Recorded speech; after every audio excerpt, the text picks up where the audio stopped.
Preschool. We were opened in 1991 as a childcare service, and I guess so that's 30 years. So it's been quite a long childcare service. We've had generations upon generations come through our centre, so it's been a really nice. We've got children who used to come here working here now, so it's quite a community-based and focused centre. So our children are aged from 3 to 6 or school age. We do target non-working families. That's just one of our target areas since we opened.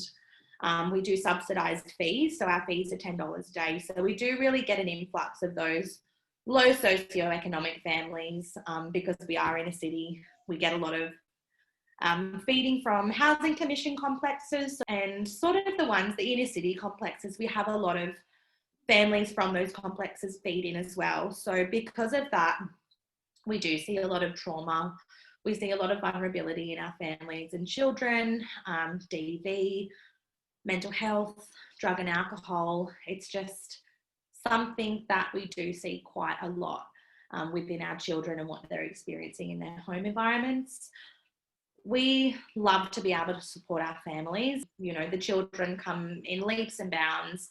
But in saying that, we do have to do a lot of intensive support outside of what early educators do. So we do a lot of that extra support for families and children. And we do have to, as mandatory reporters, we're dealing a lot with trauma coming from sexual abuse, like I said, domestic violence, in the household neglect.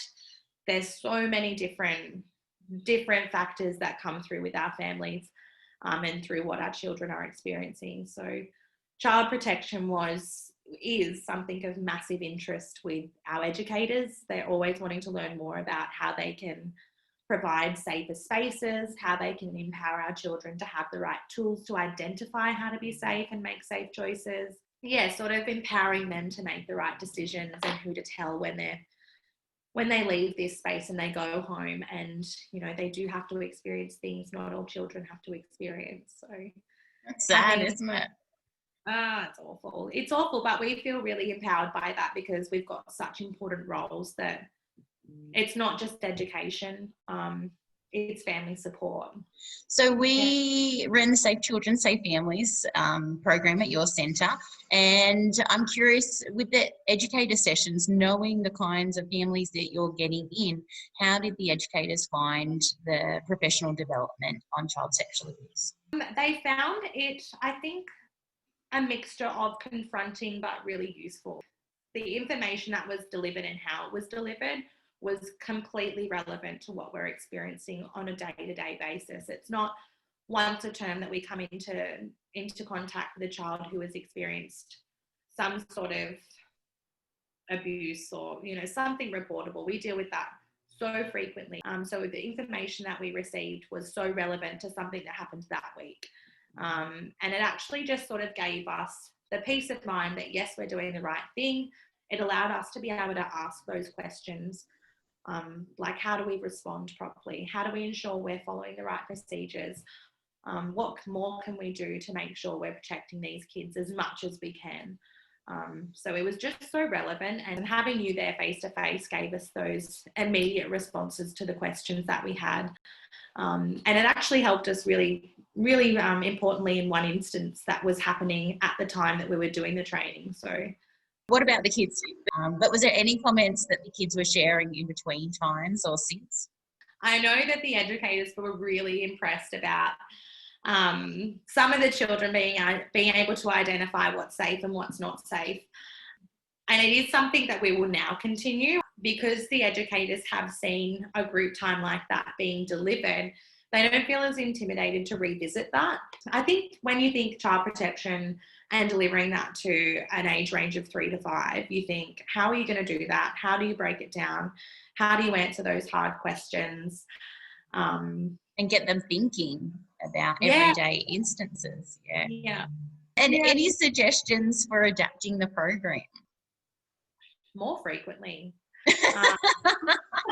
No, honestly, I can put all the staff through a online webinar and you know, I can get them to do that. They do their child protection every year. It is not as beneficial as a face-to-face conversation with a real person, unpacking conversation. I think that's where the real learning and the real empowerment for our staff comes from, is those conversations rather than just reading something on a web page. It allows staff to actually ask about what's going on in our space and to get responses to support them in their roles that might be relevant in that time. And it doesn't even have to be like a long session. I find just those really big refreshers more frequently throughout the year, like twice a year, of child protection refreshers would be beneficial in any service for sure. And I think the way it was delivered was perfect. You know, those old little videos, I actually really liked. Yeah. No, I really liked them. I thought they were really good, and it sort of it gave off a lot of different scenarios, and reflecting on that and being able to pick up all those cues. Like, there were so many things that I didn't identify in that video. So I can't say it needs to improve in any way. I just think we need to have it more often.